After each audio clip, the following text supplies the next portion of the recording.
Merci. Merci Chiara.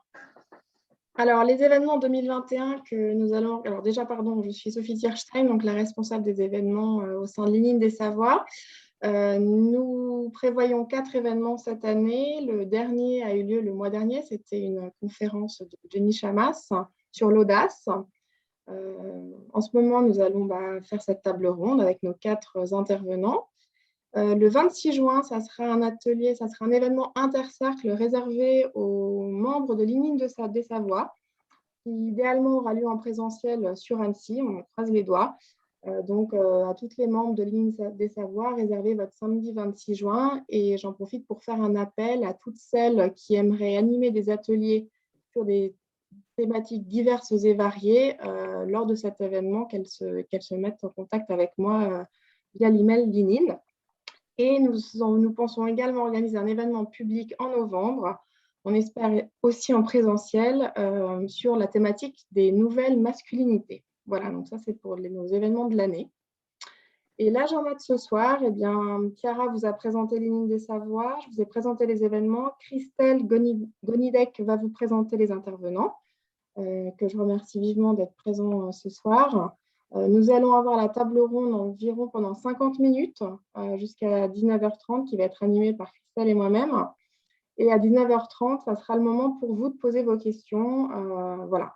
Alors, comme je le disais au tout début, on va être assez nombreux. Donc, posez vos questions dans l'onglet Converser ou la chat box.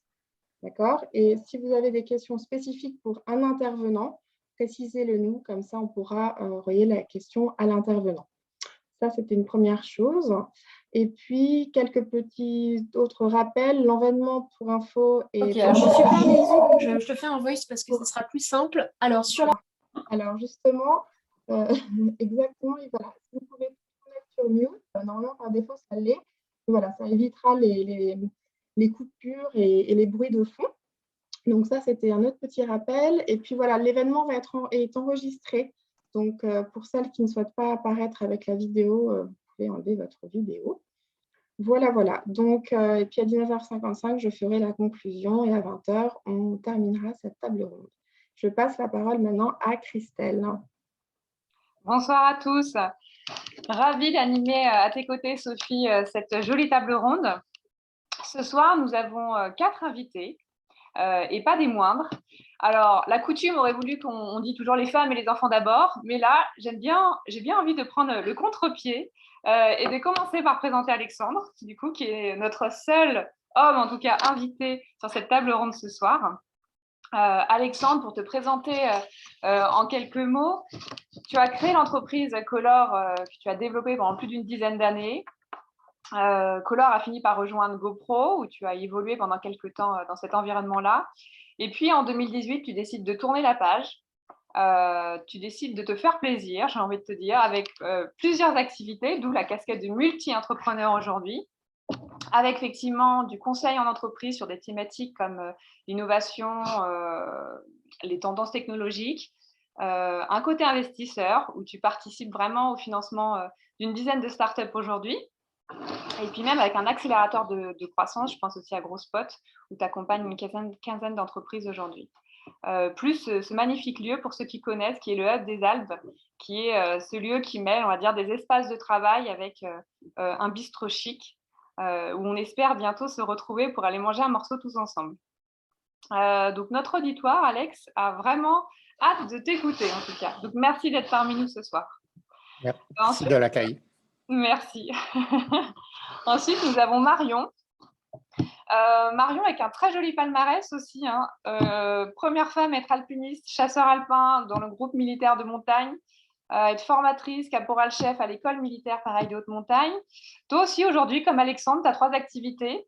Tu es secouriste CRS de montagne, tu es aussi guide de haute montagne et puis tu as cette casquette, on va dire bénévole, associative avec la présidence de Lead the Climb. Merci d'avoir répondu présent ce soir, Marion. Et après, nous avons Cécile, du coup. Alors, Cécile, tu as eu un parcours au démarrage plutôt responsable de marketing, communication auprès de grandes agglomérations. Et puis aujourd'hui, tu es directrice générale de Digital Effervescence, qui est donc une agence de marketing digital que tu co-diriges avec ton associé, donc tu nous expliqueras tout à l'heure. Tu as également une autre casquette qui est présidente de la French Tech in the Alpes, qui est une association qui œuvre pour le développement et le rayonnement de l'économie du numérique dans les nouvelles technologies et surtout pour l'innovation sur le sillon alpin. Merci à toi d'être présente parmi nous ce soir. Merci. Et puis, on a Annie. Annie qui a eu un beau parcours pendant plus d'une dizaine d'années dans le milieu de l'industrie. Aujourd'hui, tu es à la tête de 2 belles entreprises adaptées, qui est D3 EA et EV Alpes. Donc, une entreprise qui est spécialisée dans le recyclage de déchets d'équipements électroniques et électriques. Et puis, aussi une activité sur l'aménagement des paysages, les déchets verts. Et là aussi, toi aussi, tu as beaucoup d'engagements bénévoles et associatifs, avec notamment la FCE, qui est donc l'Association des femmes chefs d'entreprise, où tu occupes depuis ce début d'année le poste de présidente. Merci à toi, Annie, d'être parmi nous ce soir. Merci à vous tous de nous avoir invités. Merci beaucoup. Alors, la thématique qui nous intéresse ce soir, c'est celle de briser les stéréotypes et de savoir comment booster son leadership féminin plutôt dans un milieu dit masculin. Avant d'introduire, on va dire, et de vous présenter cette thématique, je trouvais important en fait de vous présenter, enfin on va dire d'expliquer qu'est-ce qu'un stéréotype. Et donc, effectivement, j'ai trouvé ces petites images que je trouve assez parlantes parce que, voilà, une fille, on a l'impression que ça fait de la danse, c'est bien pour faire du tutu. Et puis un homme, ça fait du foot, hein, c'est normal. Ou comme en Italie, on mange des pizzas, ou j'aurais pu mettre des pastas d'ailleurs. Et puis une femme, c'est bon pour faire le ménage. Voilà, en gros, ce que ce sont des stéréotypes. C'est vraiment une croyance qu'une personne entretient au sujet des caractéristiques d'un groupe. Donc, si c'est Mila qui fait du foot, et par exemple Milo qui fait de la danse, vous allez être surpris parce que tout le monde qui pratique le foot souvent sont des filles. En tout cas, il y a plus de filles qui pratiquent le foot que de garçons. Et donc ces stéréotypes-là, ce sont des idées toutes faites. Et ça classe les gens en fonction de leur sexe, de leur métier ou toute autre chose. Ça les renferme vraiment dans un rôle. Et un garçon qui aurait envie de faire de la danse aujourd'hui, il aurait tendance à pas oser le dire. Et s'il ne le fait pas, c'est le dommage, parce qu'il passerait certainement à côté d'une belle expérience. Et tout le monde a des stéréotypes. Ça, c'est vraiment lié à notre passé et au fonctionnement de nos cerveaux. Parce que quand vous étiez petit, en fait, vous avez croisé plein de filles qui faisaient de la danse et vous avez croisé plein de petits garçons qui faisaient du foot. Et donc, votre cerveau a associé danse et filles. Et ce qui est important aujourd'hui, c'est vraiment de casser ces stéréotypes. C'est de faire ce qui vous plaît, mais tout en respectant les différences des autres. Donc ça, c'est le premier terme que je voulais introduire ce soir et qui va être suivi de très près par les biais cognitifs. Alors, c'est là où, du coup, je vais vous demander d'interagir et de mettre dans le chat le premier qui a la réponse, parce que rien de tel pour expliquer un biais cognitif, de vous faire participer par ce petit exercice. Vous allez voir, c'est très simple. Une batte de baseball et une balle coûtent 110 €. La batte de baseball, elle coûte 100 € de plus que la balle. Donc, du coup, combien coûte la balle? Donc là, c'est au premier qui met les réponses dans le chat. Voilà, ça arrive, super, ça participe. Merci, merci. On a du 10, 10, 10. 10, 5, un 10. Je laisse encore, c'est jamais. 10, 10, 10. Bon, le 10 l'emporte. Et malheureusement, la réponse est 5. Là, je viens de me faire 50,5 en moins d'une seconde. Vous allez toutes me détester, c'est pas grave, j'assume. Là, en fait, vous avez eu ce qu'on appelle un biais de décision, un biais de substitution de problème. C'est-à-dire que votre cerveau, spontanément, a cherché la réponse la plus simple. Mais si on est un petit peu matheux, et donc là, je remercie Alexandre et puis une autre personne, c'est Sophie, bravo d'avoir mis 5. Alors, peut-être que vous connaissiez déjà, pour le coup, cette image est assez, cet exemple pour les biais est assez connu. Mais c'est juste pour avoir la petite réponse, c'est une équation à deux inconnus. C'est-à-dire que A plus B égale 110, B égale 100 plus A plus 100 plus A égale 110. Bon, bref, je ne vais pas vous faire tout le calcul, mais à la fin, effectivement, quand on se pose 2 secondes, on se rend compte que la réponse, elle est bien égale à 5. Tout ça pour vous dire que les biais cognitifs, qu'on appelle aussi des biais psychologiques, c'est c'est comment dire, un comportement spontané. Si vous voulez, dans une journée, on a énormément d'informations à traiter et notre cerveau crée des automatismes, ce qui nous permet d'agir vite. Vous voyez là, hop, je vous pose une question, tac, vous avez dit 10, la majorité d'entre vous a dit 10. C'est des comportements réflexes. Si on n'avait pas ça, en fait, chaque geste nous prendrait 3 plombes. Le matin, quand vous prendriez votre brosse à dents, mettre le dentifrice sur la brosse à dents, enfin, ça serait une horreur. Donc, c'est une très bonne chose, en fait, d'avoir des biais. Mais il y a certaines limites. C'est-à-dire que notre cerveau, pour agir vite, pour décider, et ben, du coup, des fois, ça l'emmène à faire des erreurs. Et ce sont ces erreurs qu'on appelle des biais cognitifs. Donc, un biais, c'est finalement une erreur de jugement, une erreur d'évaluation et une erreur de perception. Et ce soir, on va essayer du coup de comprendre tous ensemble comment on peut réussir à identifier nos biais cognitifs et à passer outre. On va aussi s'intéresser du coup à cette complémentarité qu'on peut avoir entre hommes et femmes dans le monde professionnel, et notamment parce que ce soir, on a quand même 3 personnes qui viennent de milieux dits, je mets avec des guillemets, masculins. Je pense à toi, Cécile, avec le milieu de la tech, à Marion, dans le milieu de la haute montagne, ou encore Annie, que ce soit dans le milieu industriel ou dans le milieu du recyclage des déchets. On est plutôt dans des environnements masculins. Donc ça va nous amener du coup à nous questionner et à voir comment on peut passer outre. Sophie, je te donne la main. Merci Christelle pour cette introduction et nous avoir rappelé les définitions des stéréotypes et des biais et d'avoir illustré par ces images. Merci pour ça. Alors, je vais m'adresser à Annie pour la première question. Est-ce que, Annie, tu pourrais nous illustrer à travers ton expérience professionnelle de quelle manière tu as su dépasser les stéréotypes auxquels tu as eu à faire face? En fait, c'est vrai que j'ai souvent évolué dans des milieux masculins, mais je ne me suis jamais posé la question de savoir si le milieu était masculin. Je me suis toujours attachée à faire mon travail comme une employée, donc voilà, masculin ou féminin. Et faire en sorte que mon travail soit bien fait et me dire que si j'étais à un moment donné à cette place-là, c'est que je le méritais et surtout que je me donnais les moyens de réussir. Voilà, parce que je pense qu'on est la femme est son principal, enfin nous sommes notre propre ennemi, c'est-à-dire qu'on a toujours des craintes de ne pas y arriver, surtout comme l'exemple qui était avant, en mettant, voilà, ça s'est réservé aux hommes, ça s'est réservé aux femmes. Moi, je suis d'une génération où j'ai été élevée un peu comme ça, où une femme devait faire plutôt des fonctions administratives, être fonctionnaire ou rester à la maison pour garder ses enfants. Et en fait, moi, je me suis toujours dit, je fais ce que j'ai envie de faire, ou du moins, je fais quelque chose qui m'intéresse. C'était surtout ça. Et ne pas, et essayer de dépasser ses craintes, parce que ça m'arrive, même encore maintenant, d'avoir des doutes, de me dire, est-ce que je vais réussir? Mais c'est surtout de se dire, surtout devant les personnes qui nous mettent des bâtons dans les roues, c'est ne pas montrer qu'on est en difficulté. Voilà. Et après, dans le milieu, on trouve toujours des alliés, que ce soit des hommes, que ce soit des femmes. Là, encore une fois, moi, je ne fais pas la différence. Et j'ai souvent eu des mains tendues de la part d'hommes. Ça, c'est ce qui t'a aidé justement à franchir toutes les étapes dans ton parcours, ces mains tendues, que ce soit des hommes, des femmes? Oui, tout à fait.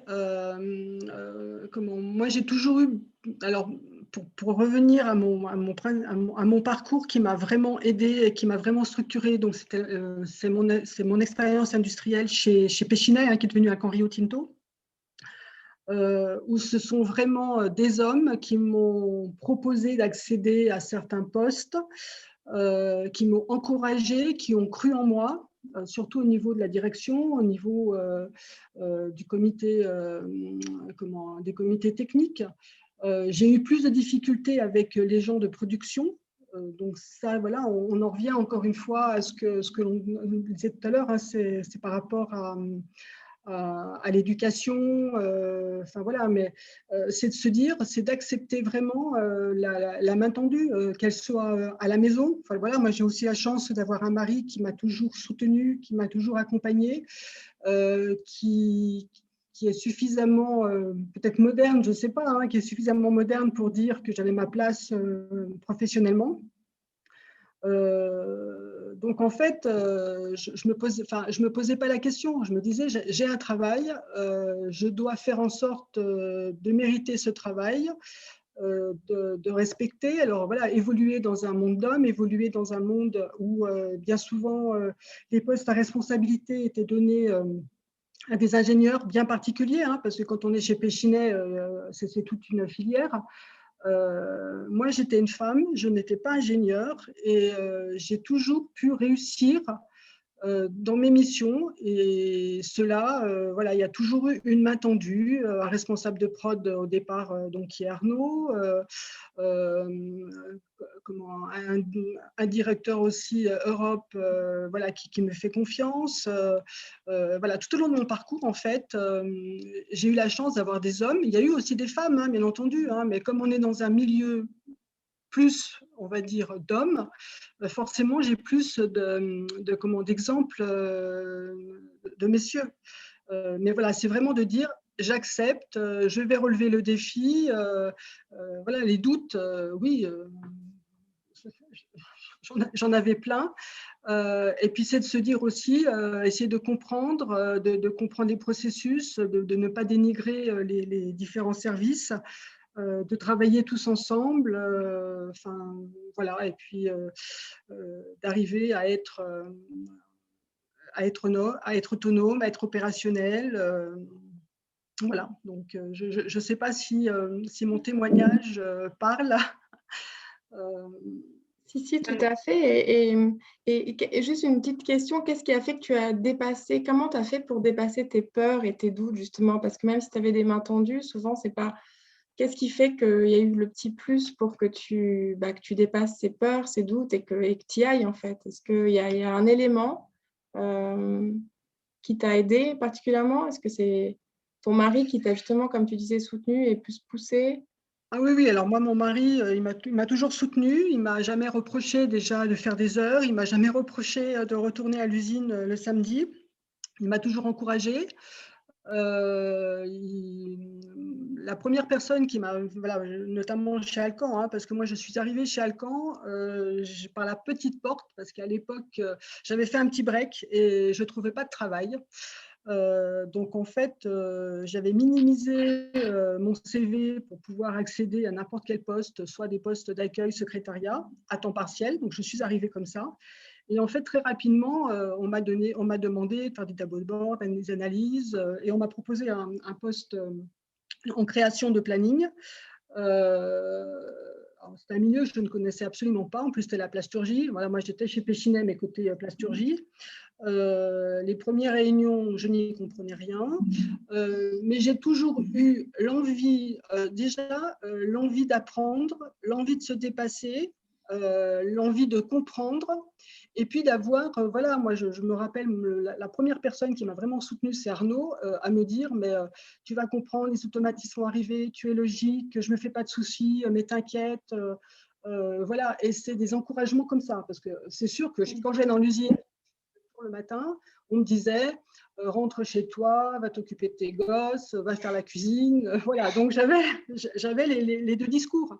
Mais ça, c'était de se dire, je m'accroche, il me fait confiance, je dois lui prouver qu'il a eu raison de me faire confiance, même si des fois je lui disais, non mais attends, je ne comprends rien, je pense que je vais te décevoir. Mais non, ça a toujours été en fait des encouragements, et puis regarde ce que tu as fait, mais c'est super, mais tu as besoin de quoi pour qu'on puisse t'aider, et puis envie de dire, bah mince, je ne suis pas plus bête que quelqu'un d'autre, et puis surtout… alors, moi, j'avais souhaité retravailler déjà pour regagner en autonomie, parce que je pense que c'est important que la femme soit autonome. On ne sait pas ce qui peut arriver le lendemain. Je ne parle même pas d'incident au niveau du couple ou quoi que ce soit, mais bon, on ne sait pas. ne pas dépendre de personne, de pouvoir aller faire un achat sans demander à son mari, parce que moi, je suis d'une génération où je connais des couples, quand la femme achète quelque chose, elle demande à son mari. Voilà, donc je trouve ça quand même, on parle de stéréotypes, mais je trouve ça quand même bien triste. Moi, j'ai ma carte bleue, j'achète ce que je veux avec ma carte bleue. Hein, donc voilà, si j'ai envie de m'acheter quelque chose, si j'ai envie de faire un cadeau, je fais un cadeau. Je n'ai pas de compte à rendre à personne. Et je suis persuadée que le travail, à un moment donné, est récompensé. Merci Annie pour ce beau témoignage de ton évolution dans ce parcours professionnel.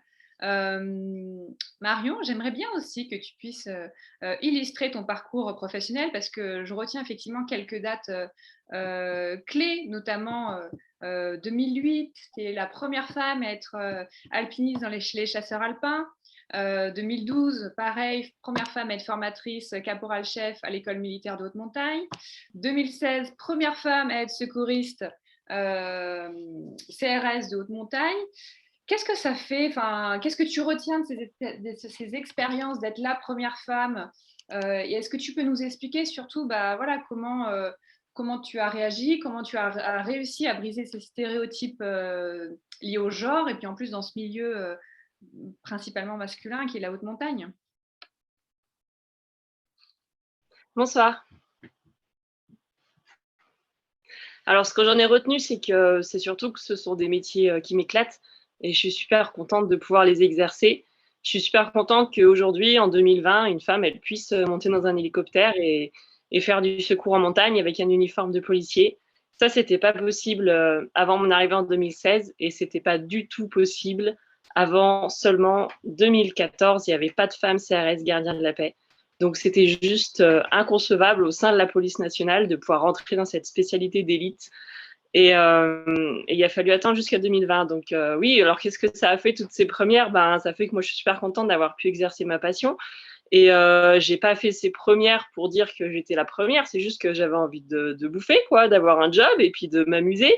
Tout à l'heure, on parlait d'autonomie, d'indépendance financière. Bah ouais, évidemment, moi, on n'a pas tout à fait le même âge, mais j'ai évidemment grandi avec cette injonction de ma maman, mais sois indépendante, financièrement, c'est le plus important. Et donc, pour ça, il faut que tu travailles. Et j'avais pas non plus de faire un métier trop ennuyeux. J'avais aussi cette notion de dans le travail, on peut s'amuser, dans le travail, on peut s'éclater. Et donc, pour pouvoir pour pouvoir allier tout ça, il fallait que ce soit un travail dans l'outdoor, dans les montagnes, et ça n'existait pas encore quand je me suis lancée dans ma vie professionnelle. Il n'y avait pas encore ces possibilités pour les femmes, ça n'existait pas.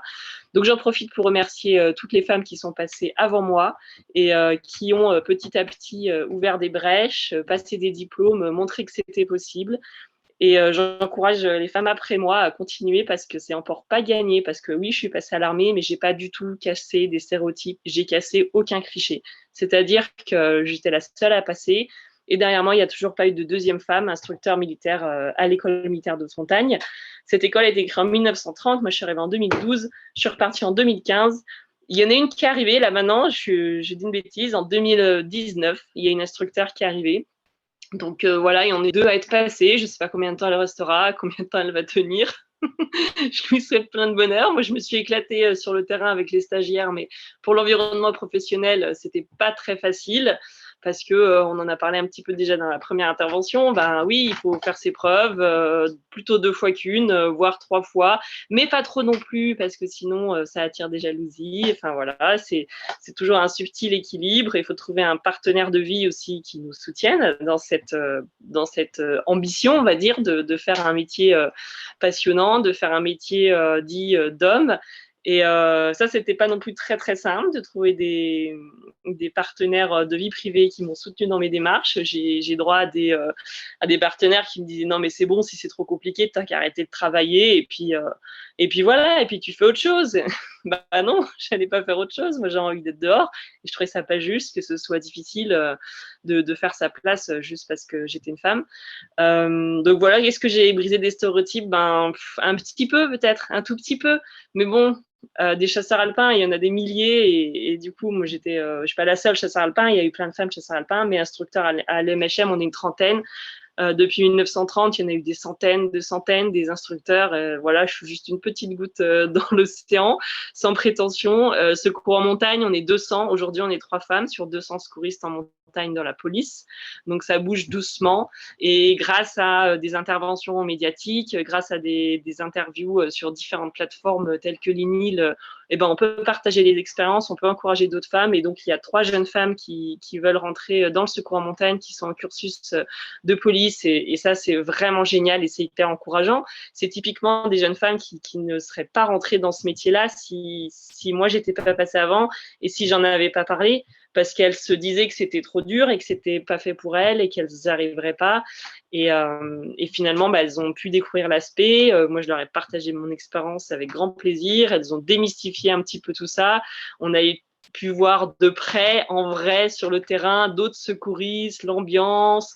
Elles ont vu que les autres gars, ils étaient sympas et que ça se passe très, très bien voilà, sur le terrain. Et du coup, quand tu dis, il y a par exemple 3 femmes là, sur 200 CRS de montagne, à ton avis, qu'est-ce qu'il faudrait en fait pour passer à la vitesse supérieure, pour qu'il y ait de plus en plus de femmes qui tentent leur chance aussi dans cette brèche que tu as ouverte? Il faut du temps, parce que les stéréotypes, ça va surtout se déconstruire avec beaucoup, beaucoup, beaucoup de temps. Il faut aussi, moi je crois aux quotas. Mais les quotas, ça prend du temps aussi à expliquer, à mettre en place. Voilà, on peut pas du jour au lendemain imposer des femmes dans une profession. Il faut les préparer, ces mêmes femmes. Il faut les préparer, les entraîner et mettre en place des mesures particulières pour accélérer la démarche. Ça, ce serait vraiment une façon d'accélérer. Sinon, ça va prendre juste 300 ans, quoi. De toute façon, d'ici là, il n'y aura plus de planète. Donc, de toute façon, il faut passer la seconde, quoi. Mais du coup, je pense, moi, je crois au quota. Mais voilà, ça se fait avec tact, ça se fait avec discussion, ça prend du temps. Le culturel, ça prend vraiment beaucoup de temps à changer. Et changer les textes de loi, c'est facile. Ils sont changés en 2 temps, 3 mouvements. Des lois sur l'égalité salariale, il y en a déjà eu 6, je crois. Et voilà, il va falloir en faire bientôt encore une 7e. Donc, changer les lois, c'est facile. Les faire appliquer, c'est plus compliqué. Changer du culturel, ça prend beaucoup, beaucoup de temps. Et donc, voilà, moi, je pense qu'une des méthodes, c'est comme on fait ce soir, de discuter entre nous. Déjà, de se rendre compte qu'en fait, il y a déjà des difficultés parce que personnellement, moi, je suis rentrée dans l'armée, j'avais 23 ans. Et il m'a fallu que j'ai 30 ans pour me rendre compte que finalement, le féminisme, c'était quand même pas mal. Et il a fallu que j'ai 30 ans pour devenir féministe parce qu'à 23 ans, je pensais que les difficultés qui m'arrivaient dessus, je pensais que les difficultés que j'avais à m'imposer, les difficultés que je pouvais avoir face aux autres collègues à être plus sûre de moi et aussi cette féminité aussi que des fois, parfois, tu perds quand tu es dans des milieux exclusivement masculins. Tu as l'impression que tu n'es plus tellement une femme. Enfin, tu te perds un peu dans tout ça et tu es toute seule et tu n'as pas de référence. Moi, je pensais que le problème, c'était moi. Et donc, du coup, je trouve que c'est important d'en parler entre nous comme ce soir et d'imaginer des cercles de parole, mais même avec des copines, à l'apéro, pas forcément des soirées comme aujourd'hui, plus, on va dire, formelles. Merci Marion pour ton témoignage. Tu parlais de quotas, donc on parle de chiffres. Et ce qui me fait rebondir du coup sur l'expérience de Cécile, parce qu'il y a un chiffre qui nous a interpellés dans ton parcours, Cécile, c'est le 50-50, là pour le coup, le 50-50, parce qu'il me semble que tu es à part égale dans une société avec ton associé Thibaut. Et voilà, c'est pas commun d'être à 50-50 justement dans une société, en ayant un stéréotype là qui me vient, c'est souvent on dit c'est 49-51. Donc justement, je voudrais rebondir là-dessus. Est-ce que tu peux nous en dire un peu plus pourquoi ce choix?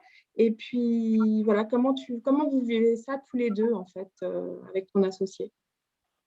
Alors effectivement, j'ai eu le choix de rejoindre l'entreprise qu'on co-dirige aujourd'hui il y a quelques années. Pareil, en créant une opportunité sur quelque chose qui ne m'était pas tout à fait proposé, mais en rebondissant en mettant le pied dans la porte, comme on dit, pour essayer de l'ouvrir. Du coup, j'ai eu la chance de pouvoir m'associer avec lui. Donc, c'est mon associé qui a créé la société et moi, je l'ai rejoint en cours de route. Il avait déjà eu des expériences d'associés, mais qui n'avaient pas forcément été concluantes. mais il avait vraiment envie de continuer avec quelqu'un pour l'épauler sur différentes choses, sur la mise en place opérationnelle des projets, la structuration de l'entreprise, le développement, etc. Et dans nos discussions sur comment on pourrait avancer ensemble, comment on pourrait s'associer, au début, la question, c'était peut-être juste de me recruter en tant que salarié. Mais rapidement, on s'est rendu compte que c'était quelque chose qui ne nous conviendrait pas parce que ce n'est pas forcément non plus mon caractère. Et puis, effectivement, ça crée un lien de hiérarchie qui n'était pas pertinent par rapport au projet qu'on avait envie de mettre en place, qui était vraiment basé sur la co-construction, sur l'échange. Et c'est pour ça qu'on en est arrivé à cette idée finalement d'une association à 50-50. Donc moi, j'ai eu l'opportunité de pouvoir rentrer au capital. Donc ça, c'est une chance aussi que j'ai eue en saisissant une autre opportunité. Et donc la question s'est vraiment posée, qu'est-ce qu'on fait? Et c'est vrai, quand on demande autour de nous des conseils sur les professionnels de l'entreprise, de l'association, etc., on déconseille tout le temps d'être à 2 et de faire 50-50 parce qu'effectivement, on se met dans une situation où si on n'est pas d'accord, on bloque l'évolution de l'entreprise. Et ça, c'est vrai. Et du coup, je ne dis vraiment pas que c'est ce qu'il faut faire parce qu'effectivement, nous, demain, on n'est pas d'accord. On bloque effectivement, il n'y en a pas un qui a le droit, entre guillemets, de décider plus que l'autre. En revanche, moi, je considère que quand on décide de s'investir ensemble sur une société, la développer ensemble, il y a l'engagement qu'on y met, le sens qu'on y met et le volume de parts.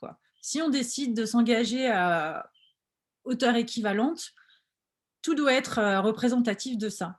Et une co-construction, c'est d'abord se mettre d'accord.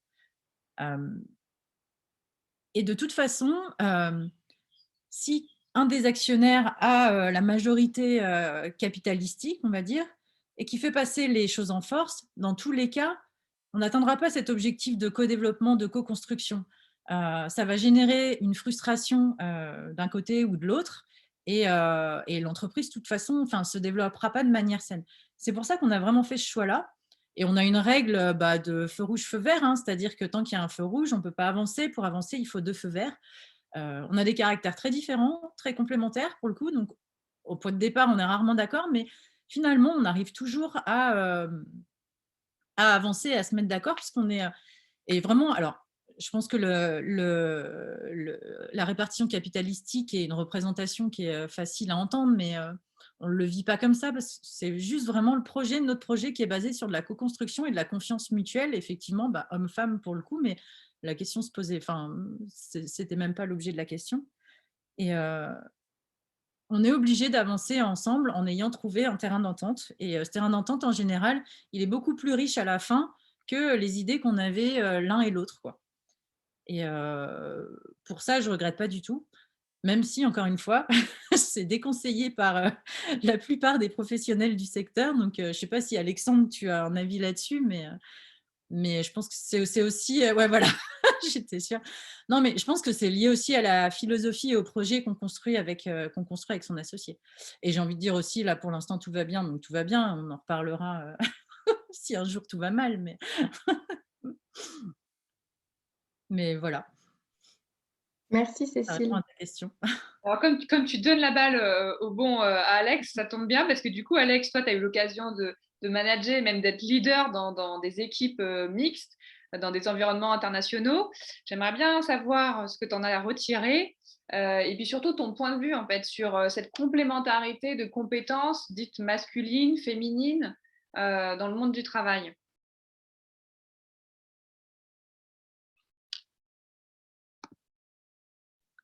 Oui, voilà. Je pense que vous m'entendez maintenant. C'est bon, oui, parfait. Dans les teams que j'étais, donc des boîtes d'ingénieurs. Donc des boîtes d'ingénieurs, déjà, c'est là où on constate les biais de genre le plus facilement, un peu d'ailleurs comme notre arme de haute montagne. Des ingénieurs féminins, des personnes qui codent. J'avais 18 hommes et une femme. C'est juste pas normal, il faut que ça cesse, c'est juste pas possible. Comment on en est arrivé là? Et c'est là vraiment où on voit le vrai désastre est de ces billets de genre qui ont eu lieu 20 ans avant, lors de la formation de ces personnes-là. C'est qu'à un moment donné, toi, tu es un garçon, je vais te donner des Legos, tu es une fille, je vais te donner une poupée. Et ben, simplement, ce petit truc tout bête, c'est là où ça fait des dégâts 20 ans après. Parce qu'il y a peut-être des petites filles qui voulaient jouer au Lego, qui voulaient faire mécano et qui voulaient faire et finir finalement en tant que mécano dans un garage. C'est possible. Et en fait, la culture, la chose la plus difficile à changer, ça ne marchait pas. Alors, on n'arrive pas à passer ces biais de genre-là.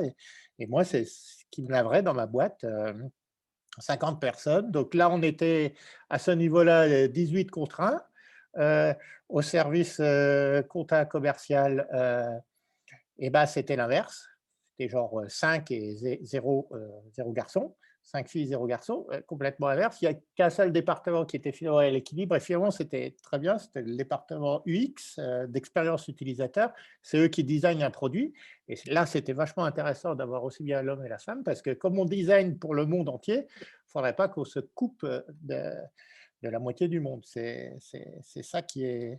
Donc, un message ici qui est vraiment important, c'est de l'expérience que j'ai retirée. Quand vous éduquez vos enfants et que vous voyez des choses qui arrivent là-bas, faites vraiment gaffe à ces biais de genre, parce que les conséquences de ceci, ça ne sera pas immédiatement, ça sera dans 20 ans qu'on le constatera avec 15% seulement d'ingénieurs dans les écoles, alors que, évidemment, tout à fait la capacité d'être ingénieur aussi, c'est juste la culture qui fait qu'on n'y va pas. Maintenant, si on regarde, si on fait un fast-forward, une petite avancée rapide dans le futur, et comment je fais ça, je vais simplement aller voir mes copains en Californie qui ont toujours quelques temps en avance.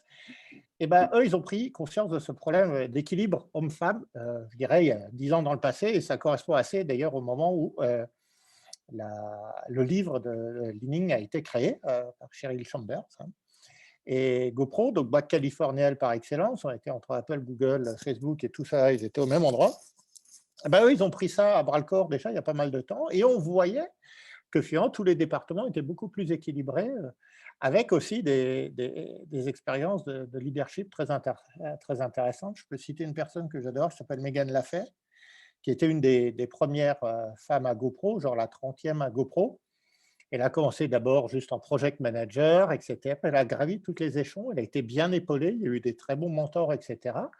Maintenant, elle est CPO chez Strava, Chief Product Officer chez Strava, une boîte que tout le monde connaît pour ceux qui font du sport, par exemple. Ça a été très bien identifié et ça donne bon espoir avec un meilleur équilibre. Toutes les opérations qui sont faites là-bas. GoPro, par exemple, il y a une opération qui s'appelait le Women Summit, qui était exactement l'exemple de ce qui est fait ici, mais au sein d'une boîte où ils se réunissaient, partage d'expériences, les bonnes pratiques, comment on peut rééquilibrer tout ceci, etc. Ça, c'est plutôt très cool. Voilà. J'aimerais bien que tu nous donnes un exemple concret de comment tu as pu aussi un peu pousser le leadership, on va dire, de certaines dans une des entreprises dont tu as Oui. été… Alors, je peux par exemple parler de mon expérience perso. Color, petite boîte d'ingénieurs, donc on n'était que 5, et un jour, il y a une personne qui arrive, une stagiaire, c'était notre première stagiaire femme, donc déjà qui est la première chose que j'adorais, s'appelle Aurélie, et elle est rentrée dans ce bâtiment, elle a eu le courage de rentrer dans une boîte avec que des mecs. Déjà, ça faisait une preuve de détermination. À 20 ans, encore en formation à l'école, je dis, là, il y a quelque chose qui n'est pas banal, parce que déjà, oser rentrer dans un cercle de geeks que des ingénieurs fous furieux qui sont comme ça derrière les écrans, vous voyez les stéréotypes, il y en a un gros masculin. J'ai dit, bravo, là, il y a quelque chose. Du coup, j'ai dit, bon, ok, banco, j'avais besoin d'une personne comme ceci qui s'occupait un peu de l'administratif et comptabilité, particulièrement parce que j'aime pas faire ça. Et bien, elle a gravi, elle a commencé stagiaire, puis ensuite, on l'a pris en apprenti, puis ensuite, elle a eu son CDI, et elle a fini DAF, elle gérait la boîte complète, 45 personnes. Voilà, donc ça, simplement, encourager, aider, toujours faire exactement le rôle de mentorship, que ce soit homme ou femme. Il faut complètement être, à un moment donné, la seule question qu'il faut se poser en tant que leader, c'est est-ce que j'ai envie d'investir dans cette personne ou pas? Est-ce que cette personne est sérieuse? Est-ce que son travail est de qualité? Est-ce qu'elle en a encore sous la pédale, si je dirais, petit, si je pourrais me permettre ce terme-là. C'est vraiment ceci. Et ben voilà, on vire tous les stéréotypes et on fait ceci. Et quand on fait ça et on s'assure que la personne est au bon endroit, c'est-à-dire qu'elle fait vraiment le job dans lequel on peut s'éclater, la notion de s'éclater, je trouve que c'est très important et je l'ai très bien vu dans un témoignage précédent de Marion, génial, j'adore. C'est ça, c'est être bon leader. Du coup, j'entends vraiment cette capacité que tu as eue de lui faire confiance, en fait, parce qu'elle avait les compétences, et du coup, cette complémentarité aussi par rapport à tes équipes. Du coup, ça m'amène aussi à faire le lien avec Annie, parce que je me souviens quand on avait préparé le call ensemble, c'est revenu souvent sa notion de confiance. Enfin, il y en a d'autres, du coup, j'aimerais bien justement que tu nous les réexpliques, mais en fait, tous ces piliers sur lesquels tu t'es vraiment appuyé en fait, dans ta réussite professionnelle. Alors, oui, je rebondis un peu sur ce qu'a dit Alexandre. Oser d'être une femme dans un milieu masculin. Donc, je me suis un peu retrouvée dans ce qu'a dit Alexandre. Donc, moi, on m'avait proposé un service planning qui était en fait où je dépendais uniquement de services purement masculins. La production, la maintenance, la qualité, le directeur d'usine, que des hommes. Voilà. Déjà, le fait, voilà, tous les matins, moi, j'avais besoin d'aller dans l'usine, d'aller au pied de chaque presse, de comprendre le fonctionnement des presses, de comprendre comment les presses avaient fonctionné la nuit. Et très rapidement, j'ai dit à la personne qui m'avait mis en place, donc Arnaud, je vais mettre en place une réunion tous les matins avec tous les services, où tous les matins, on va parler des événements de la nuit et des événements à venir dans la journée. Et là, on va mettre autour de la table que des hommes. Alors, au début, ça a été une révolution, hein, parce que les régleurs ne comprenaient absolument pas ce que j'allais leur expliquer comme travail. C'était du style, on a un métier cocotte, tu crois qu'on a que ça à foutre, voilà. Les services production, pareil, mais de quoi elle se mêle, qu'elle fasse son planning, hein, qu'elle aille sur SAP, nous faire ses petits trucs et nous sortir les dossiers, ce sera bien suffisant. Et en fait, c'est s'accrocher à ça, essayer de mettre du lien avec tous les services et montrer qu'on a tous besoin de travailler tous ensemble. Pour moi, ça a vraiment été un gros travail de fond. Et quand j'ai réussi à mettre en place cette réunion et que cette réunion surtout a été vraiment vue comme quelque chose d'utile, quelque part, en fait, j'avais gagné. Bon, il y a toujours eu des récalcitrants, hein. Voilà, mais bon, après, je vais dire, ça vient de l'éducation et malheureusement, comme dirait mon mari, voilà, des cons, il y en a et il y en aura tout le temps. Mais il faut faire avec.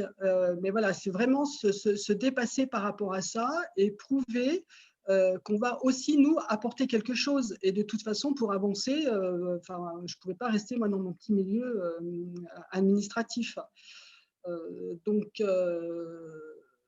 Il y a eu ça. Moi, très rapidement, c'est vrai que j'ai intégré des responsabilités en devenant supply chain et ensuite responsable des achats, donc sur des services transverses. Mais j'ai toujours gardé un lien avec la production et je me suis toujours attachée en fait à leur montrer qu'ils étaient les rouages importants, production et maintenance, parce que dans une usine, c'est vrai que c'est quand même extrêmement important. Mais voilà, c'est par des petites choses comme ça, d'être au cœur du métier, d'aller vivre avec eux. Moi, j'étais en plasturgie, hein, donc il y avait des changements pour les changements de couleur, les changements d'outillage, voilà, d'être avec eux, de comprendre, de poser des questions, d'aller en maintenance, de comprendre aussi les temps, de comprendre les difficultés, de m'intéresser à ce qu'ils faisaient. Alors déjà, parce que je pense que c'est intéressant de comprendre le processus de fabrication, de production. C'est sûrement la différence qui fait entre quelqu'un qui a un parcours d'ingénieur et quelqu'un qui est autodidacte dans ce type de métier, qui a besoin de comprendre, qui a besoin de sentir, et qui a besoin de transcrire et de transmettre de manière très différente.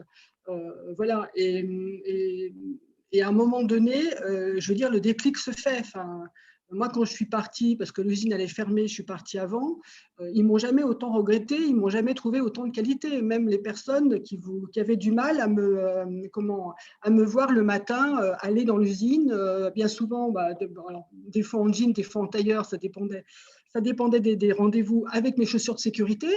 Voilà, il y en avait certains, dès que je mettais le pied dans l'usine, ça les hérissait. Bon, voilà, c'est tout. Si c'était pas, moi, c'est ce que j'avais dit. Si je les dérange, et pendant que je fais mon tour dans l'usine, ils vont dehors et puis on n'en parle plus. Voilà, donc, Merci Annie et merci beaucoup pour ce témoignage. Et ça me fait rebondir sur le fait que tu parles beaucoup de besoin de garder, enfin besoin de travailler ensemble, de garder un lien, mettre du lien dans ces services. Et ça me fait rebondir pour une question pour Alexandre. Parce que justement, comment toi, en tant que leader masculin, et parce que justement, on cherche à briser les stéréotypes ici, quelle place tu donnes justement aux émotions dans la gestion de tes collaborateurs, justement pour garder ce lien? Parce que je pense qu'on parle de compétences, mais on ne parle pas souvent des émotions. Et voilà, comment un leader aujourd'hui, il peut manager, enfin, il peut leader avec des émotions? C'est une très bonne question. Et ça, c'est une leçon que j'ai appris grâce à mon rachat par GoPro et un peu par les méthodes américaines.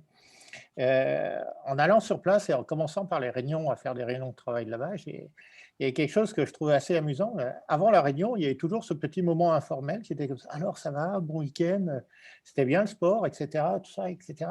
Et en fait, il faisait toujours un côté très holistique qui était pourquoi ils font ça? Enfin, c'est ce côté un peu qu'on voit avec travailler avec les Américains où c'est tout de suite beaucoup plus proche parce qu'ils osent poser ce genre de questions, mais c'est quoi derrière qui se passe? En fait, je pense qu'ils ont constaté que simplement en déminant des potentiels problèmes qu'ils pouvaient avoir, simplement se demander est-ce que ça s'est bien passé ton week-end, etc.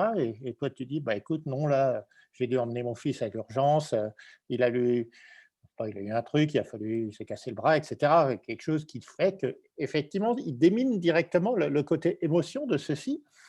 Et comme c'est déminé avant la réunion, eh ben en fait, la réunion, on voit tout de suite un peu le mood qui est « Ah, ok, il y a eu ça qui s'est passé, très bien, on va se faire un peu machin. » Et du coup, tout le monde est à la même page et la communication, après, se passe vachement mieux. Ça, c'est vraiment, vraiment des choses que j'ai appris là-bas qui, j'en avais pas trop conscience finalement dans les différentes sociétés où j'étais passé en France, essentiellement parce que c'était geek et, et ceci. Il y Est-ce a que une tu deuxième penses... expérience que je peux citer aussi et qui était à une période un peu difficile de la société.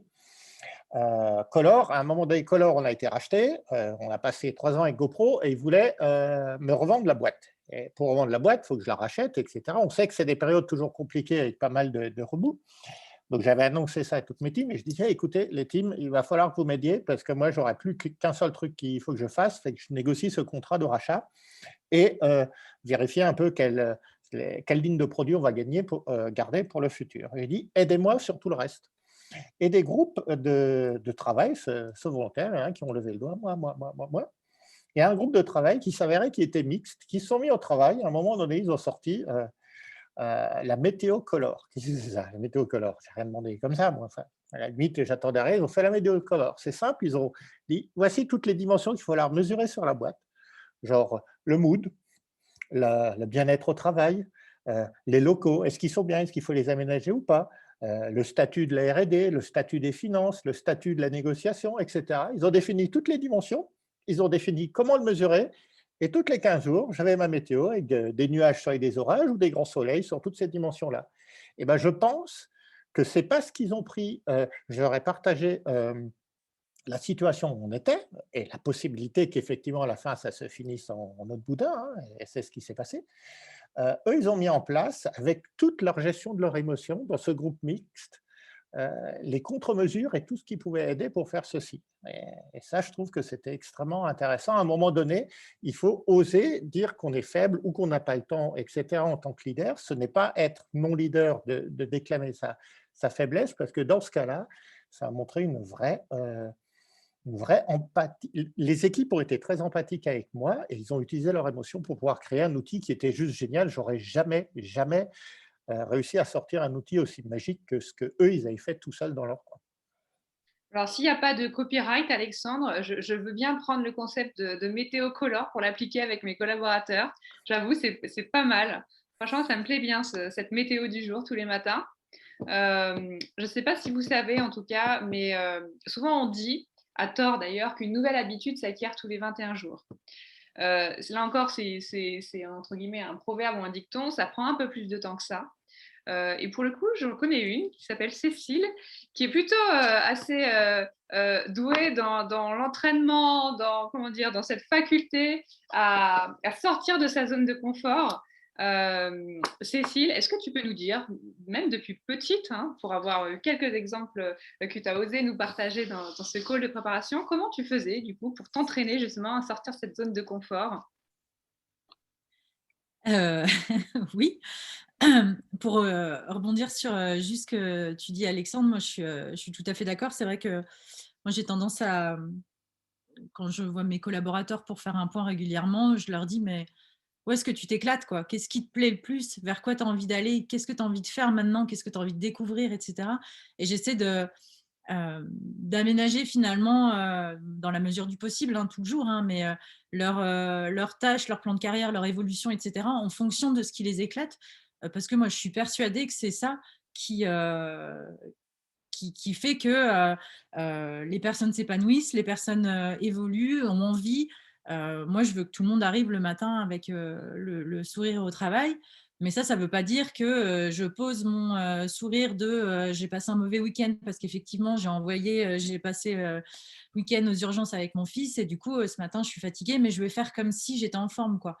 Et je pense qu'il y a une honnêteté, justement, et une confiance à travailler et qui est hyper importante dans la relation avec les équipes et qui n'est pas toujours simple à faire aussi entre le dirigeant et l'équipe parce que souvent, et je pense que c'est aussi un stéréotype et un biais, il y a naturellement, on n'est pas pareil avec les chefs qu'avec le reste de l'équipe, quoi.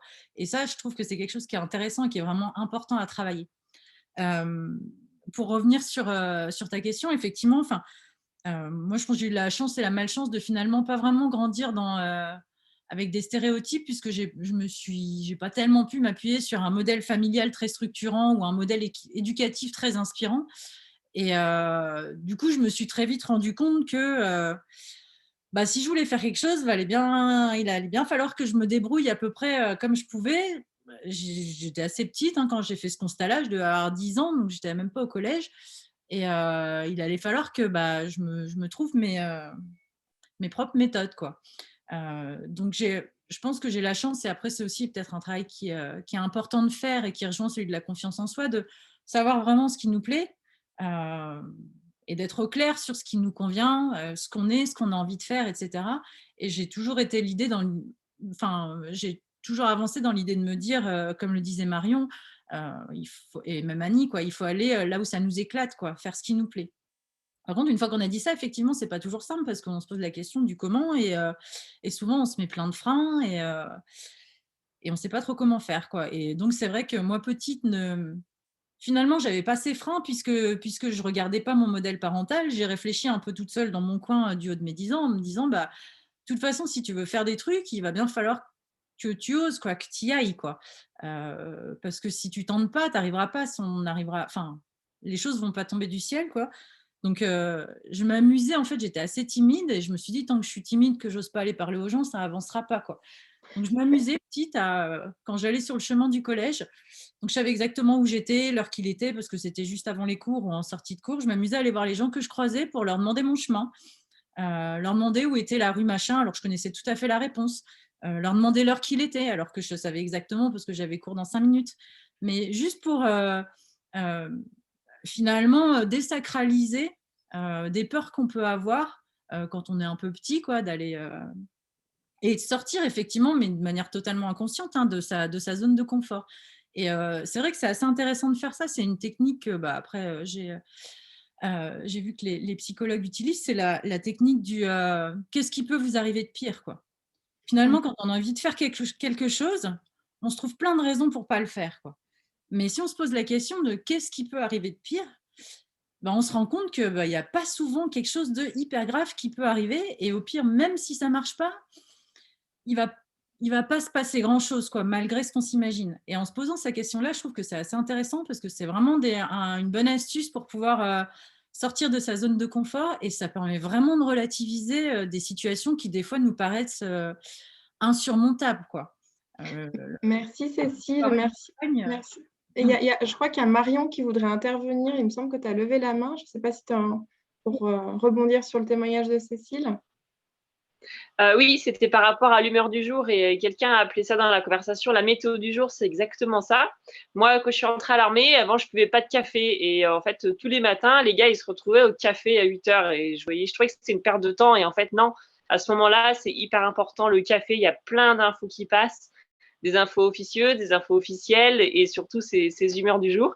Et après, j'ai découvert un petit peu plus tard, moi j'appelle ça l'effet vestiaire. C'est-à-dire qu'une des grandes raisons pour lesquelles dans tous ces métiers, on va dire, ralenti l'arrivée des femmes, c'est parce qu'il fallait… Ah oui, vous comprenez, on est obligé de reconstruire des nouveaux vestiaires, on n'a pas les infrastructures pour les accueillir, c'est compliqué, ça va nous coûter de l'argent, on ne peut pas accueillir de femmes parce que oui, tout de suite, si des hommes et des femmes travaillent ensemble, il faut absolument séparer les vestiaires parce qu'on sait très bien que les hommes ne pensent qu'à une chose, c'est regarder une femme nue. Voilà, donc pour encore un cliché qui se balade, on est bien d'accord, messieurs, c'est pas du tout ce que je suis en train de dire, c'est pas du tout la vérité. Mais n'empêche qu'on se sert de cet argument pour bien séparer les hommes et les femmes dans les vestiaires et au lieu d'enseigner aux gens juste de se tenir correctement dans un vestiaire. Et accessoirement, donc finalement, j'ai réussi à avoir des vestiaires qui étaient jamais très reluisants parce qu'il fallait me trouver un coin de placard pour surtout que je ne sois pas mélangée. Ou alors, j'avais carrément un étage à moi toute seule et c'était carrément le grand luxe. Mais dans ce cas-là, ça crée la jalousie des collègues. Bref, et dans ces vestiaires, il se passe aussi beaucoup, beaucoup, beaucoup d'infos officieuses et beaucoup d'humeur. Et moi, je n'y ai pas accès. Et ça, j'ai mis un petit moment à me rendre compte qu'en fait, du coup, je ratais pas mal de choses. Donc, tout ça pour insister, comme tu disais, Alexandre, sur ce moment d'échange informel, officieux. C'est super important, mais il y a des ratés. Donc, ça vaut le coup de trouver des moments pour vraiment le faire tous et tout ensemble et vraiment le structurer, quoi. Voilà, c'est tout. Merci Marion. Et j'en profite pour te poser une nouvelle question qui est à travers ton engagement au sein de Lead the Climb, et tu nous expliqueras ce que c'est Lead the Climb. Comment est-ce que tu contribues à booster le leadership des femmes? Alors, Lead the Climb, c'est un club du Club Alpin Français. C'est un club de montagne. Alors, pourquoi un nom anglais? Parce que déjà, le leadership, il n'existe pas en français. Donc ça nous donne une idée sur cette problématique que nous avons, je pense, les Français, avec ce concept de leadership, c'est intraduisible. Donc du coup, Lead the Climb. Et du coup, pourquoi l'anglais? Parce que je voulais un nom neutre. On espère que ce club qui va permettre une meilleure mixité dans les sports de montagne, à terme, sera un club mixte. À l'heure d'aujourd'hui, on propose des week-ends de formation à l'autonomie, au leadership dans les sports de montagne entre femmes. Donc, c'est sur un week-end, il va y avoir des petits groupes. C'est important que les femmes puissent s'exprimer et prendre le leadership dans des groupes de 5 ou 6 personnes, pas plus, avec une femme guide. L'importance des modèles, des rôles modèles, c'est très, très important. Aujourd'hui, des femmes guides, il y en a encore seulement une vingtaine qui travaillent en tant que guide. Il y a une trentaine de femmes diplômées, mais il y en a, elles ne travaillent plus, elles sont déjà plus toutes jeunes. Et il y en a une vingtaine qui travaillent du métier de guide en France, alors qu'il y a 1700 guides actifs aujourd'hui en France. Donc, une femme guide, ça reste quand même quelque chose encore aujourd'hui d'exceptionnel. On dit qu'il y a 1,5% de femmes guides. Donc, c'est important que ce soit encadré par des femmes. C'est des participantes femmes. Voilà, donc c'est des groupes non mixtes et c'est notre façon de promouvoir la mixité dans les sports de montagne. Alors, ça peut sembler très bizarre, mais c'est la meilleure solution qu'on ait trouvée pour le moment parce que quand on arrive dans un refuge de montagne, donc de haute montagne, ça va être à 80-90% fréquenté par des hommes. Et là, arrive un groupe de 5 à 6 femmes et on va vraiment bouleverser le pourcentage de fréquentation de ces refuges de haute montagne et des voies d'alpinisme parce que tout de suite, on débarque avec des groupes, des gros pourcentages. Et ça, c'est important. Voilà. Donc, pour améliorer la mixité, on passe par la non-mixité. Et le modèle, les rôles de modèle. Merci Marion pour ce témoignage qui me parle bien, tu te doutes pourquoi. L'heure tourne, il est 19h35. J'aimerais bien faire un dernier tour de table avec nos 4 intervenants où chacun d'entre vous, si vous pouvez donner en fait quelques conseils en fait à notre auditoire sur comment en fait vous brisez les stéréotypes, quels conseils en fait vous pourriez donner pour booster son leadership. Si allez, on commence par Annie. Alors, comme l'a dit Alexandre, le témoignage est primordial, notamment dans les filières ingénieurs hein, qui sont réservées, ou du moins où les filles se pensent pas les bienvenues. Et moi, je sais que je suis appelée à témoigner pour ces filières-là. Notamment sur Technolac, pour montrer qu'une femme, elle peut tout à fait engendrer une carrière masculine, dite masculine.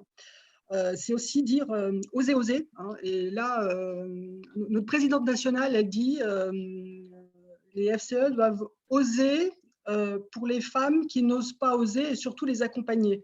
Parce que ce que je dis encore tout à l'heure, on se met nous-mêmes nos propres freins. Donc, il faut croire en nous et aller au-delà. Et à partir du moment où on a envie de faire quelque chose, il faut le faire. Voilà, mais le témoignage, c'est hyper important.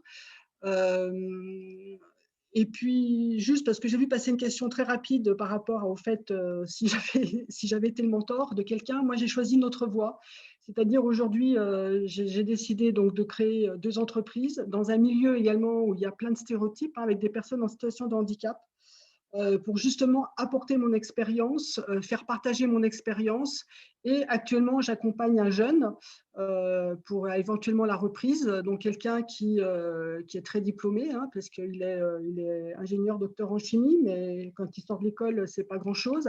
Et je pense qu'il se nourrit quand même de mon expérience. Donc voilà, mais c'est vrai que les témoignages, oser, ne pas avoir peur, voilà, parce que bon, le plafond de verre aujourd'hui, je pense que il y a eu beaucoup de choses qui ont été faites hein, par rapport à toutes les lois, par rapport à un tas de choses. Les quotas ont beaucoup aidé. Moi, je suis plus mitigée aujourd'hui par rapport aux quotas, mais les quotas ont énormément aidé. Au niveau de la place des femmes, mais c'est vraiment être là, prendre sa place, montrer qu'on est capable, voilà, et puis pas faire de distinguo. Il n'y a pas de métier homme ou femme. Et d'ailleurs, quand tous ces métiers de technologie, j'avais beaucoup aimé. La première fois que j'ai témoigné à l'école Polytech sur Technolac, c'était que technologie est un nom féminin. Et pourtant, bien souvent, technologie, ça résonne masculin. Voilà. Merci Annie. Donc, comme ça résonne masculin, Alex, toi, tes conseils, ça serait quoi pour ce dernier tour de table? Qu'est-ce que tu veux dire? Alors moi, mes conseils que je vais donner, c'est par rapport au recul. J'accompagne quand même beaucoup d'entrepreneurs dans leur start-up et quelques entrepreneuses, mais malheureusement pas assez. Et il y a un point que j'ai constaté qui est assez différent, vraiment, entre hommes et femmes sur ce sujet-là, c'est comment vous gérez la peur. Et effectivement, ça, c'est un sujet qui est assez intéressant parce que c'est quelque chose qu'on peut mesurer jusqu'à 10-12 ans. En fait, les hommes et les femmes sont de façon égale anxieux. Alors que vers les 18 ans, si on compare hommes et femmes, les femmes sont 6 fois plus anxieuses que finalement les hommes. Et là, ça montre de nouveau tout le danger de la culture, parce que c'est la culture qui a apporté ceci et tout ce qui est arrivé derrière. C'est par exemple, vous allez vous poser cette question, il y a un de vos gamins qui tombe, si c'est un garçon ou une fille, comment allez-vous réagir? Est-ce que vous réagissez pareil? Et simplement, cet effet du genou écorché est très révélateur sur finalement l'anxiosité que ça pourrait donner derrière. Du coup, une des questions qui est intéressante que vous devez vous poser, c'est, vous êtes sûrement tous posés, est-ce que je suis prête pour ce nouveau poste? Est-ce que je vais y arriver? Est-ce que je serai à la hauteur? Est-ce que j'ai les bonnes compétences? Toutes ces questions bien logiques de se poser, il s'avère que les femmes se posent beaucoup plus que les hommes, peut-être trop, et les hommes beaucoup moins, peut-être pas assez. Et je pense qu'ici, qu'il y a un vrai truc. Donc, le conseil que je vous donne, c'est pas vraiment penser comme ceci. Être prête, c'est est-ce que je sais tout? Non. Être prête, c'est est-ce que je saurais faire lorsque ce problème-là arrivera ou un problème arrivera. En fait, ce n'est pas une question de connaissance, c'est juste une question de confiance en soi suffisante pour dire je saurai apprendre à ce moment-là quand il y aura un problème qui arrivera. Et du coup, simplement en raisonnant comme ceci, ça va vous dire je n'ai pas toutes les connaissances pour faire tout le plan à 50 ans avec tous les problèmes qui peuvent arriver. T'en fous, parce que de toute façon, le problème qui va arriver, ça va être un autre. Tu ne l'avais pas prévu. La seule chose qu'il te faut, c'est je vais prévoir comment je vais pouvoir apprendre rapidement pour résoudre n'importe quel problème. C'est juste ceci. Et du coup, est-ce que je suis prête? Je préfère cette définition-là et j'espère que cette définition-là permettra donc de passer derrière cette anxiosité, je ne sais pas comment on dit, ceci. Et ça, c'est pas moi qui l'ai dit, mais je l'ai vu récemment dans un TED de Megan McArthur, qui est l'astronaute qui, voilà, dans un métier typiquement dominé par les hommes, il n'y en a quand même pas eu beaucoup, quoi. Merci Alexandre pour cette remarque très juste, très inspirante et qu'on va essayer de mettre en pratique, effectivement, de pas être prête pour tout, mais de savoir comment affronter en fait les problèmes qui viennent à nous avec confiance. Du coup, j'en profite pour demander à Marion et à Cécile en quelques mots, si vous aviez quelques mots là pour des conseils, parce qu'on va essayer d'avoir un petit peu de temps pour des questions. S'il y en a, j'espère qu'il y aura plus de questions dans la chat box. Quels sont vos conseils, Cécile et Marion, si vous deviez les résumer en quelques mots? Je démarre. Vas-y, Cécile. Moi, je rejoins ce qui a été dit. Il faut oser, en fait, mais après, c'est facile de dire il faut oser parce que comment on fait, quoi. Et je pense qu'en fait, c'est exactement ça. Il ne faut pas se poser la question de comment on fait, quoi. Faut juste être sûr de est-ce que j'ai vraiment envie de le faire? Est-ce que c'est vraiment ça que j'ai envie de faire? Ok, et ben, je le fais. Après, le comment, souvent, si on rate, c'est pas hyper grave. Deux, des comment, il y en a plein, en fait, des façons d'arriver à faire quelque chose. Avec une même idée, on peut prendre plein de chemins différents, on peut rencontrer plein de gens, et puis on n'est pas voyant, comme dit Alexandre, on ne sait pas ce qui va se passer. On vit dans un environnement qui bouge, dans un écosystème qui bouge, donc moi, pour oser, voilà quoi, posons-nous la question de qu'est-ce qu'on a envie de faire et pas de le comment, ça vient après, quoi, comment on va le faire. J'aime bien une citation de Mark Twain qui dit « ils ne savaient pas que c'était impossible, du coup, ils l'ont fait ». C'est vraiment ça. Et après, peut-être juste pour répondre ça peut être un élément de réponse d'une des questions que j'ai vues, comment vous faites pour faire face à des remarques sexistes en entreprise. Moi, il y a une chose que j'aime bien, en fait, c'est se dire que les choses, il ne faut pas les prendre pour soi, en fait. Ce que vous renvoie la personne, c'est souvent révélateur de là où elle en est, elle, pas de là où vous en êtes, vous. Et une personne qui vous fait une remarque sexiste, notamment, c'est révélateur lui, le problème qu'il a avec ça. Et souvent, on le prend pour soi en se disant que finalement, c'est nous le problème, c'est dirigé contre nous, etc. Mais si vous arrivez à prendre ce recul-là en vous disant, mais c'est pas moi le souci, en fait, c'est lui, à un moment, qui a un biais de perception ou qui a une difficulté ou il y a quelque chose où, en fait, il est bloqué, lui, à cet endroit-là, et c'est son blocage à lui, pas le mien. Finalement, ça vous permet de percevoir les choses de manière complètement différente, d'être beaucoup plus en empathie avec la personne et de presque avoir envie de l'aider à cet endroit-là en se disant mais comment moi je peux l'aider à le faire avancer, quoi. Le problème, c'est souvent pas vous, quoi. Et c'est un des accords de Toltec. Je pense que vous connaissez cet ouvrage, les 4 accords de Toltec. Ne pas prendre les choses pour soi. Et c'est vraiment vrai. Et en fait, ça permet vraiment de continuer à évoluer dans des environnements où on peut se prendre des réflexions qui ne sont pas toujours simples. Merci Cécile. Et puis toi, Marion, quelque chose à ajouter? Je pense que ça rejoint un peu ma première intervention. Moi, je dirais pour pouvoir avancer, pour pouvoir oser, pour pouvoir faire tomber ces barrières. Moi, j'aimerais parler d'amour de ce que j'aime faire, d'amour d'être en montagne, de mes activités. Je suis bien là-haut et tout ce que j'avais envie de faire, c'était de m'organiser pour que professionnellement, vu qu'on passe plus de temps au travail que dans les loisirs, jusqu'à une nouvelle organisation du travail, du coup je me disais qu'il fallait que je puisse m'organiser pour que mon travail soit là-haut, là où j'étais bien, et donc du coup ça m'a fait avancer, ça m'a motivée. Et puis après aussi, ce qui m'a donné beaucoup d'énergie, c'est pas une énergie très saine, mais ça a été très efficace, c'est que comme autour de moi, il y avait des challenges, il y avait des gens qui pensaient que j'allais pas y arriver, qui m'ont dit, toi, monitrice de ski alpin, bah non, c'est trop tard, tu as 29 ans, tu peux pas t'y mettre maintenant, ça ne marchera jamais.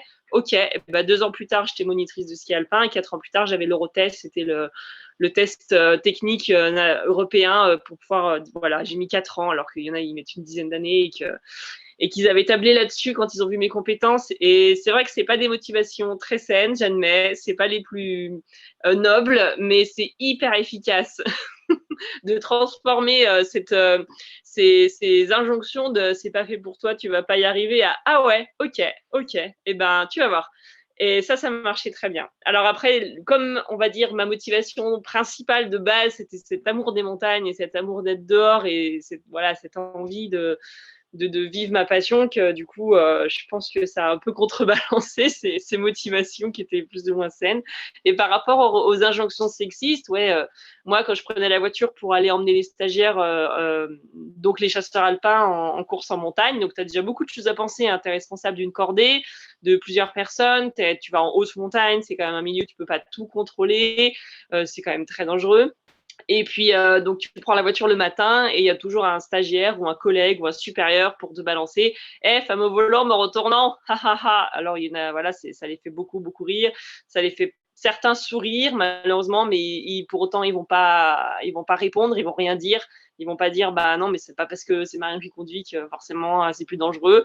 Personne ne dira rien, même si certains trouvent ça très, très nul comme blague. Et donc, quand tu pars en montagne, faut rajouter ça encore. Que répondre à ces remarques sexistes?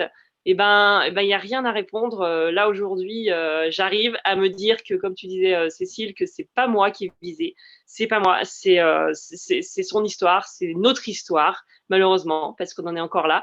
Pas que les femmes ont plus d'accidents, hein. Non, ce cliché que les femmes ont plus d'accidents en voiture.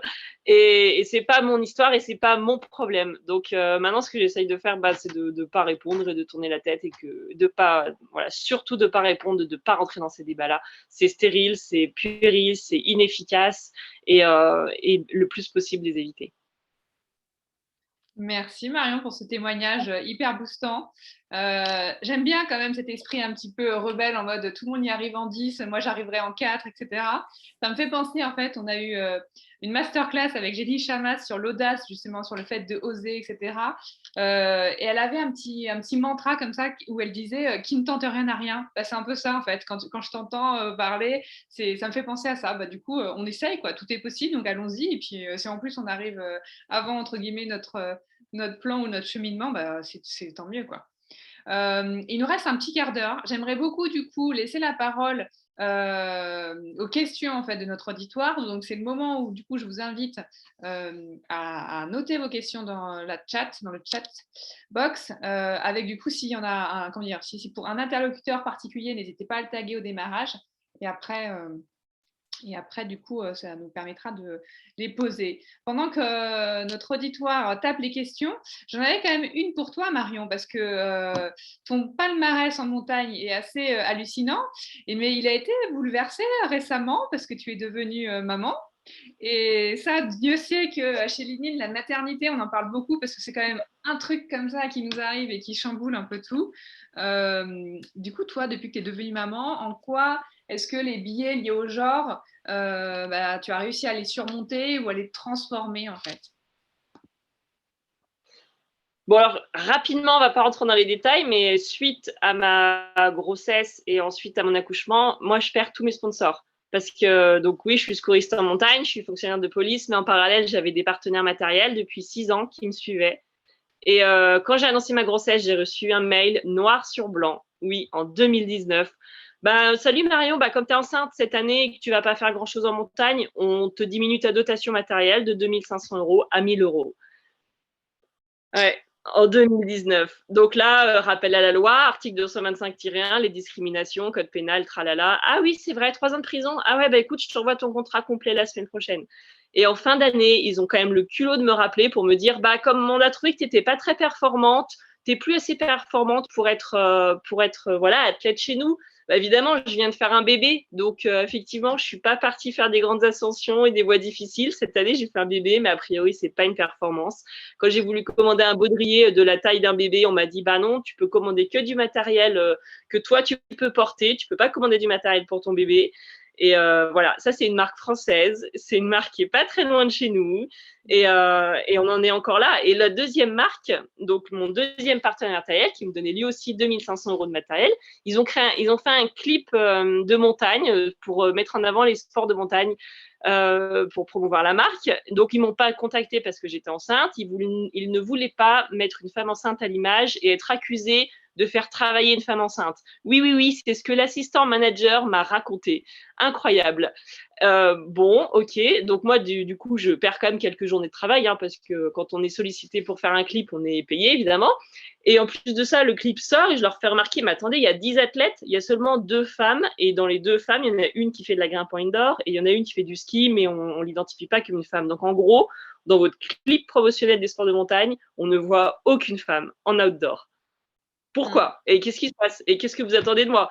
Et bah là, ils m'ont dit, bon, bah, puisque tu critiques notre travail, t'as plus rien à faire chez nous. Salut. Fin du CDD. Donc, l'année suivant ma grossesse, je perds 5 000 € de dotation matérielle. Donc, non, j'ai pas du tout réussi à inverser des clichés ou des stéréotypes ou quoi que ce soit. J'ai vraiment rien pu faire. Et pendant ce temps-là, bah, évidemment, les athlètes hommes qui ont accouché en même temps que moi ont toujours leur dotation. Et puis rien ne change rien. Et puis il y a encore un clip qui est sorti par une autre marque de matériel de montagne là cette année. Et dans ce joli clip où il y a des belles images, on voit 6 athlètes hommes, on voit aucune femme. Et ils se félicitent entre eux. Oh, les images sont vraiment belles, mais bravo, mais c'est super. Et on voit aucune femme. Dans les partenaires matériels en France, il y a 10% de femmes sponsorisées. 10% des athlètes sponsorisés alpinistes qui sont des femmes, alors qu'il y a 40% de pratiquantes des sports de montagne dans les fédérations aujourd'hui en France. Donc ouais, ma grossesse, moi, ça m'a juste... franchement, là, j'ai eu un gros coup de mou. Hein. On parle de oser, on parle de leadership, on parle de... Là, moi, j'ai pris une grosse claque et franchement, j'avais plus trop envie de me lever pour aller m'entraîner parce que de toute façon, on m'avait fait comprendre que je servais à rien, que j'étais pas assez performante, que j'étais plus dans le coup, quoi. Juste, t'as plus envie d'aller t'entraîner, t'as plus envie de partager tes expériences en montagne, parce que là, le message qu'on te renvoie là, de la part de tes partenaires matériels, c'est que juste, t'es plus dans le coup. Donc moi, je perds 5 000 € de dotation matérielle l'année suivant ma grossesse, et ça, c'est scandaleux. Merci Marion de ce témoignage et de ton expérience. Et justement, là, comme tu parles de biais dont tu as été un peu victime, moi, j'ai une question un peu que je voudrais prendre à l'envers, que je pose à l'un de vous quatre. C'est, on a parlé beaucoup des biais qu'on a subis ou des stéréotypes qu'on a pu subir, mais quels sont les biais dont vous avez déjà pris conscience ou dont vous avez eu conscience pendant vos expériences professionnelles? Voilà, un peu se mettre dans l'effet inverse, en fait. Est-ce qu'il y en a un de vous qui veut répondre à cette question? Allez, Alexandre, vas-y. Alors déjà, je fais une petite pub, je l'ai ramené aujourd'hui. Ah oui.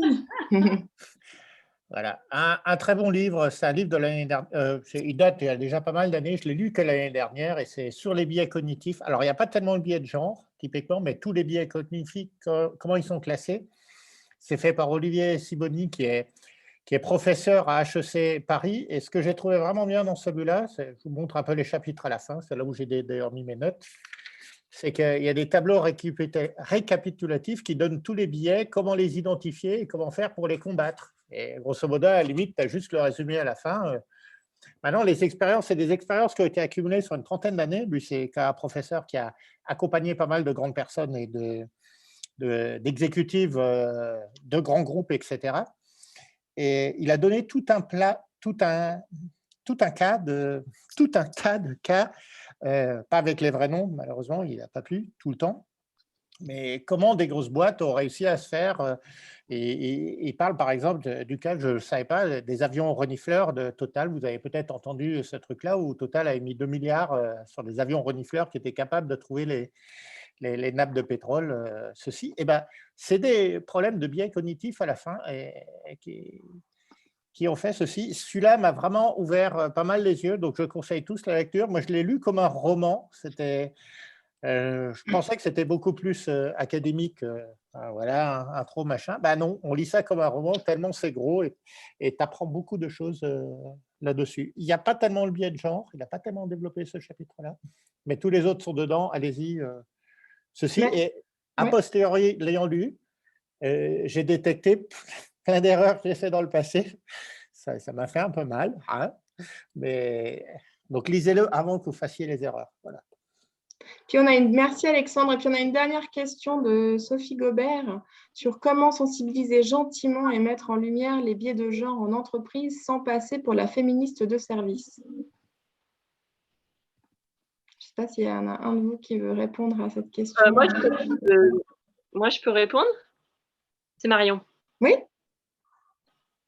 Oui, alors là c'est en plein dans le mille, hein. Moi, la féministe de service, c'est facile, hein. De toute façon, déjà, je suis toute seule dans mon service. On est une trentaine de secouristes à Albertville. Et dès qu'il y en a un qui a une question sur ce sujet-là, il vient me voir. Voilà, ah, toi, tu t'y connais, toi, féministe, extrémiste, etc. En plus, je suis présidente d'un club d'alpinisme où il n'y a que des femmes, fait pour les femmes. Alors, j'ai cette étiquette qui me suit et qui est assez lourde à porter certains jours, qui est très, très pénible, parce que derrière le mot féministe, il y en a plein qui mettent des définitions plus ou moins gracieuses et avantageuses. Du coup, je pense que c'est pas à moi de le faire, c'est pas moi qui vais faire progresser mes collègues sur ces réflexions. Il faudrait qu'il y ait idéalement, mais au sein de la police nationale, ça commence à bouger quand même pas mal. Il y a des formations en ligne sur l'égalité homme-femme dans le travail. Et il y a de la prévention qui se fait sur la discrimination. Bon, en plus, on est censé quand même connaître le code pénal. Bon, ça ne veut pas dire que les policiers sont tous au fait et appliquent tous les lois. On est bien d'accord, attention, je ne suis pas du tout en train de dire ça.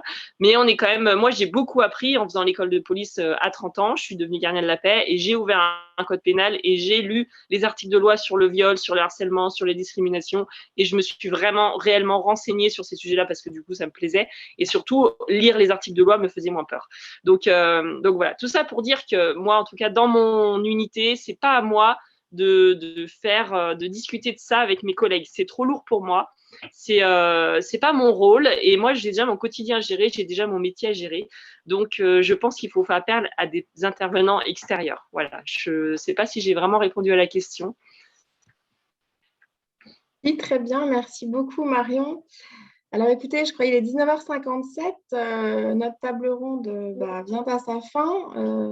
Je vais me permettre de faire une conclusion. Déjà, je voudrais remercier Annie, Alexandre, Cécile et toi, Marion, pour votre présence ce soir et puis pour avoir témoigné de manière très authentique sur vos expériences et nous avoir aussi donné plein d'outils.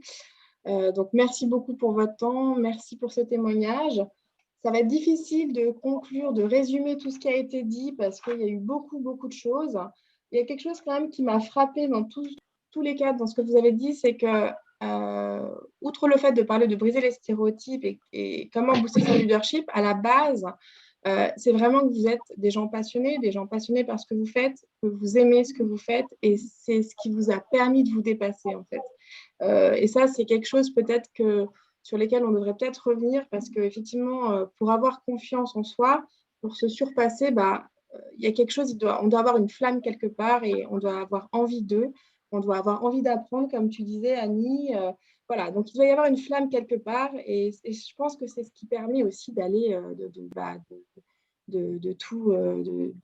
d'avoir le champ des possibles devant nous. Donc voilà, et puis pour les conseils, moi j'ai retenu les témoignages, le fait de doser, et puis cette question, Alexandre, que tu as dit, plutôt le fait de comment savoir gérer ses peurs et être prête, parce que finalement, on n'est jamais prêt en fait. On n'est jamais prêt, mais on doit savoir qu'on sait répondre aux problèmes.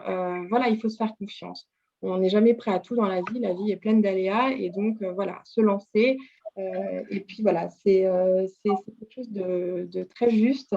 Et voilà, j'espère que toutes les participants et participantes retiendront ça, c'est que voilà, est-ce qu'on est prêt? Non, mais je saurai apprendre et je saurai rebondir face à un problème parce que j'en ai les compétences et les capacités. Voilà. Et puis, les Altor Toltec avec Cécile. Merci pour ce témoignage, Cécile. Ça fait de pas prendre les choses pour soi, prendre du recul. Et puis, moi, je retiens l'amour de ces activités avec Marion. Tu as la flamme dans les yeux, Marion. C'est vraiment hyper inspirant aussi. Donc, merci à vous tous. Merci à tout le monde d'avoir été présent. Je me permets de rappeler juste quelques événements LinkedIn qui sont à venir. L'atelier découverte qui aura lieu le 15 juin de 18h à 19h15. Chiara aura mis les liens, je crois, dans le chat box. Donc, si vous avez envie de découvrir ce qu'est LinkedIn, venez à cet atelier découverte qui est organisé par Marie de Gallon.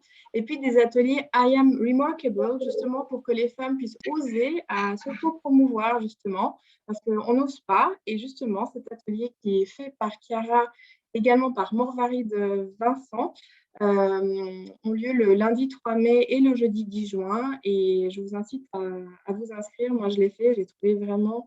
voilà, ça booste et ça permet de se rendre compte que finalement, on est un peu dans le même bateau. Voilà. Merci encore à vous tous et vous toutes. Et puis, à très bientôt, je l'espère, pour notre prochain événement, a priori en novembre. Je croise les doigts pour que ça soit en présentiel. Merci encore, Alexandre. Merci, bonne soirée. Belle soirée à vous. Bonne soirée. Merci. Au revoir.